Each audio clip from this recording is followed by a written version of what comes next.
Hello everyone.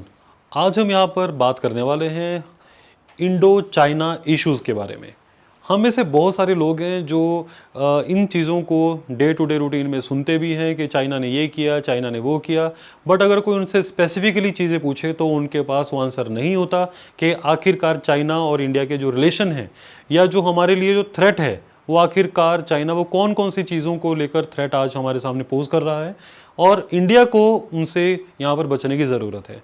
तो just उनको हमने यहाँ पर जानने के लिए, ताकि हम सभी को एटलीस्ट उतनी अवेयरनेस हो कि हम उन थ्रेट्स को आइडेंटिफाई कर पाएँ, तो इसीलिए मैंने यहाँ पर कुछ मेजर थ्रेट्स को यहाँ बताने की एक कोशिश की है ताकि आपको इस बारे में एक सूटेबल और एडिकेट नॉलेज आपको मिल जाए। सो गाइस, दोनों ही देशों में सबसे बड़ा जो प्रॉब्लम है that is about the border. जो बॉर्डर है एक्चुअल में क्या है, अगर तो हम पाकिस्तान के साथ देखते हैं तो पाकिस्तान के साथ बॉर्डर जो है ना वो काफ़ी हमें पता है वो कहाँ कहाँ से क्रॉस कर रहा है, क्योंकि उसे हमने लैंड पर यानी कि ज़मीन पर उनके लिए पिलर्स भी लगाए हैं और साथ ही साथ वो हमें पूरी तरह से आइडेंटिफाइड है। हालांकि अगर हम जम्मू कश्मीर का कुछ एरिया छोड़ दें, बाकी जगह पर हमने उसकी लाइनिंग की है पिलर्स के थ्रू भी और बाकी जगह तारें वगैरह वगैरह भी लगाई गई हैं। जबकि जो चाइना के साथ प्रॉब्लम क्या है कि जहां जहां पर इंडो और चाइना का बॉर्डर है वहां पर बहुत ऊंचे ऊंचे पहाड़ हैं, इसी वजह से वहां पर ग्राउंड पर जो पिलर्स हैं वो नहीं लगे हुए हैं, तो इसीलिए वहाँ आइडिया ही नहीं है कि कहाँ पर हमारा बॉर्डर शुरू होता है कहाँ पर नहीं है। ऑल्दो हालांकि रिसेंटली अभी कुछ कोशिशें की गई हैं, जैसे हिमाचल के अंदर अगर हम बात करते हैं या जम्मू कश्मीर की अगर बात करें तो उन या लद्दाख की, स्पेशली लद्दाख के अंदर अगर हम बात करते हैं तो वहाँ पर अब हमने थोड़ी डिमार्केशन स्टार्ट की है और आजकल हम जीपीएस की मदद भी ले रहे हैं ताकि वर्चुअली या एक डिजिटली हम बॉर्डर को आइडेंटिफाई कर सकें। तो गाइज, आपको सबसे पहले पता हो कि जो बॉर्डर डिस्प्यूट है काफ़ी पुराना है और इस बॉर्डर डिस्प्यूट को हमेशा के लिए आप याद रखें, इसके 3 सेगमेंट होते हैं। एक हमारे पास सेगमेंट है जो कि जिसको हम बोलते हैं that is a western sector बोलते हैं, ये क्योंकि बॉर्डर ऐसा है हमारा वेस्ट में भी है, ये यहाँ पे सेंटर में भी है और उसके बाद ये हमारे पास ईस्टर्न सेक्टर में भी है जो कि अरुणाचल प्रदेश के एरिया के अंदर है। तो गाइज, यहां पर जो हमारा ये वाला सेक्टर है ना ईस्टर्न बॉर्डर, यहां पर आपको याद रखना है जो बॉर्डर की लाइन है उसको हम बोलते हैं दैट्स अ मैकमोहन लाइन। तो हमने एक्चुअली इस एक पर्टिकुलर इस वीडियो के अंदर आपको सिर्फ ये आइडेंटिफाई करना है यहां पर कि वो कौन से मेजर इश्यूज हैं जिन इश्यूज को लेकर इंडिया और चाइना की आपस में तकरार बनी रहती है। हमने पास्ट के अंदर भी यहां पर देखा है कि जैसे इसी बॉर्डर को लेकर अगर हम थोड़ा सा फैक्ट्स के अंदर जाएं तो चाइना ने लगभग 38,000 स्क्वायर किलोमीटर का जो एरिया है अक्साई चिन, जिसे शिनजियांग का एरिया भी ये काउंट करता है अपना, वहां ऑलरेडी वो ऑक्यूपाई कर चुका है। जबकि अरुणाचल प्रदेश के अंदर वो 90,000 स्क्वायर किलोमीटर का एरिया जो है ना उसको वो क्लेम करता है, हालांकि हमने दिया नहीं है। बट कुछ रिपोर्ट्स ये भी बोलती हैं कि उन जगहों पर चाइना ने अपने विलेजेस को एस्टैब्लिश करना स्टार्ट किया है, बट अभी तक वो ऑथेंटिकेटेड रिपोर्ट्स नहीं है। तो आपको बस ये पता हो कि जो क्लेम है वो काफ़ी बड़े अरुणाचल प्रदेश के एरिया पर अपना क्लेम करता है, लेकिन जो यहाँ पर इन रियलिटी उसका क्लेम नहीं बनता। इसी तरह की चीज़ों को लेकर, बॉर्डर डिस्प्यूट्स को लेकर यहाँ पहले भी डोकलाम के अंदर प्रॉब्लम हो चुकी है 2017 के अंदर, जब हमारी वहाँ के सैनिकों के साथ हमारे सैनिकों की लड़ाई हुई। इसी तरह से गलवान वैली को लेकर भी, जहाँ पर काफ़ी ज़्यादा नुकसान भी देखा गया दोनों ही तरफ का 2020 में। तो ये ना कुछ इस तरह के क्लैशेज हैं जो कि बॉर्डर को लेकर होते हैं। इसी तरह से एक और यहाँ पे डिस्प्यूट है हमारा चाइना के साथ, वो डिस्प्यूट है इसको लेकर जिसे हम बोलते हैं CPEC। इसका मतलब क्या है, अगर हम यहाँ पे देखते हैं, अगर ये इंडिया है, इंडिया की तरफ देखिए अब चाइना है जो यहाँ पे लिखा भी हुआ है। चाइना एक्चुअली क्या है, अपनी जो यहाँ से लेकर इंडिया के कुछ हिस्से को क्रॉस करता हुआ यहाँ से रोड डेवलप कर रहा था ताकि उसके लिए एक जो यहाँ पर अरेबियन सी है वहाँ तक पहुँचना आसान हो जाए। इसीलिए गाइस, इसको डेवलप करने के लिए इसने बहुत बड़ी इन्वेस्टमेंट यहाँ पर जो है ऑलरेडी कर चुका है और इसे बोलते हैं हम China Pakistan economic corridor. Naturally इससे जो पाकिस्तान को बहुत ज़्यादा फायदा होगा। और इंडिया को प्रॉब्लम क्या है इस यहाँ पे कॉरिडोर से, क्योंकि ये इंडिया की लैंड से क्रॉस कर रहा है और ये इंडियन गवर्नमेंट ने जबकि इसकी अनुमति नहीं दी है, तो एक तरह से ये हमारी संप्रभुता या सवर्निटी का जो है डायरेक्टली ये चैलेंज कर रहे हैं। तो इंडिया इसको भी जो है काफ़ी समय से एक तरीके से इसका प्रोटेस्ट करता रहा है। तो ये भी हमारा एक डिस्प्यूट है। तीसरा डिस्प्यूट गाइस बहुत बड़ा है, जो अपने आप में काफ़ी परेशानी का विषय है, और इस डिस्प्यूट का अगर आप जैसे देख पाएं कि गाइस हम लोगों के पास जो इंडिया का और चाइना का जो ट्रेड है, ट्रेड का मतलब होता है जब हम यहां से क्या एक्सपोर्ट करते हैं और वहां से क्या इंपोर्ट करते हैं, उसको समझना है हमने थोड़ा सा। यहां पे आप जैसे देख ही रहे हैं, इंडिया जो है ना अपना सामान $14 बिलियन का यहां पर एक्सपोर्ट करता है, चलो अच्छी बात है।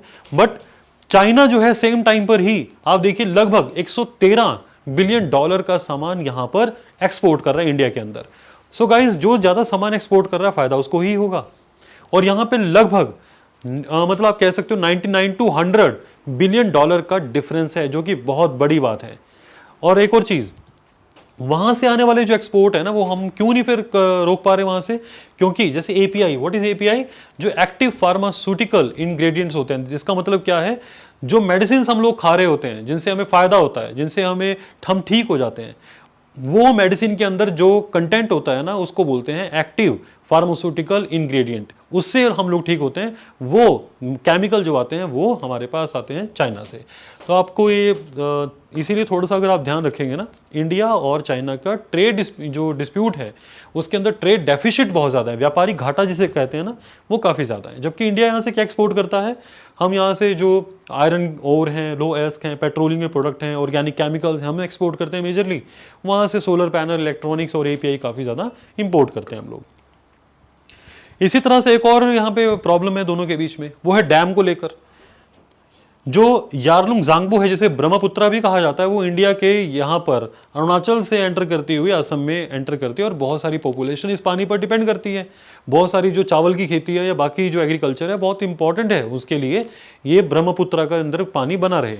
लेकिन चाइना ने अभी क्या प्लान किया है, ये आप अगर थोड़ा एक इंटरनेशनल जो हमारे पास न्यूज़पेपर होते हैं, उन स्टडीज़ में साफ दिखाई देता है कि आज जो चाइना है वो ट्राई कर रहा है यहाँ पर मैडोग डैम की। मैडोग डैम जो है ना, वो यहाँ पे कंस्ट्रक्ट किया जा रहा है। मैडोग जो आप ये देख रहे हैं, मैडोग डैम पर अगर इसने, ये वर्ल्ड का सबसे बड़ा डैम होगा, कुछ स्टडीज ये बता रही हैं अभी।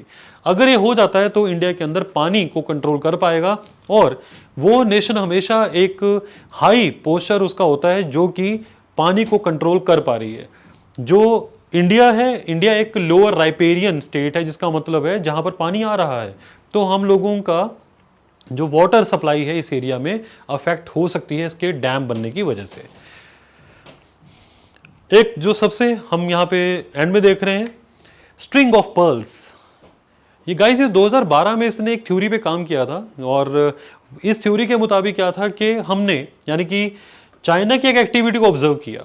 चाइना की एक्टिविटी क्या थी कि इंडिया के जो चारों तरफ के, आप यहां देख रहे हैं इंडियन ओशियन है, यहां पर ये हमारे इस तरफ जो इंडियन पेनिनसुला है, इस तरफ इसने, चाइना ने क्या करना स्टार्ट किया, यहां पर इस ओशियन में अपनी प्रेजेंस बनाने के लिए हर देश के साथ जो यहां पर इंडियन ओशियन में है, वहां पर मेन पॉइंट्स पर इसने अपने जो पोर्ट हैं उनको डेवलप करना स्टार्ट किया। इसने लीज पर लिया और उनको डेवलप करना स्टार्ट किया। जैसे आप यहां देखेंगे चिटगोंग, ये बांग्लादेश के अंदर इसने डेवलप किया पोर्ट है। और यहां पर एक तरह से अगर यहां पे चाइनीज बैठे हैं तो नेचुरली ये हमारे लिए एक हो सकता है कि हमारे लिए कन्वीनियंट ना हो ये, कि ये हमारे बिल्कुल पास में इस जगह पर चाइनीज लोग बैठे हों। इसी तरह से हेम्बनटोटा, ये कहाँ का पोर्ट है? ये हमारे पास श्रीलंका का पोर्ट है। तो श्रीलंका में भी यहाँ पर चाइनीज प्रेजेंस है, यहाँ पर चाइनीज प्रेजेंस है। इसी तरह से मराव जो पोर्ट है वो मालदीव के अंदर है। यहाँ पर जिबूती, अगर हम देखते हैं जिबूती अगर रेड सी में है ओवरऑल, और ये देखिए पाकिस्तान में भी, यहाँ पर ग्वादर में, यहाँ पर भी चाइनीज प्रेजेंस। सो गाइस, जब हमारे जो इंडियन ओशियन है वहाँ पर हमारी जो भी एक्टिविटी हो, वहाँ उन एक्टिविटीज़ पर नज़र बनाए रखने के लिए इस तरह की जो एक पॉलिसी इन्होंने स्टार्ट की थी, that's a string of pearls. ये इसने थ्योरी स्टार्ट की थी, जिसकी वजह से जो भारत है उसकी एक्टिविटीज़ पर ध्यान दिया जा सके, और साथ ही इसने अपनी डिप्लोमेसी ऐसी रखी है ताकि इन देशों को ये काफ़ी ज़्यादा हैवी लोन भी देता है, ताकि कल फ्यूचर में ये देश कभी भी चाइना के अगेंस्ट ना बोल पाए।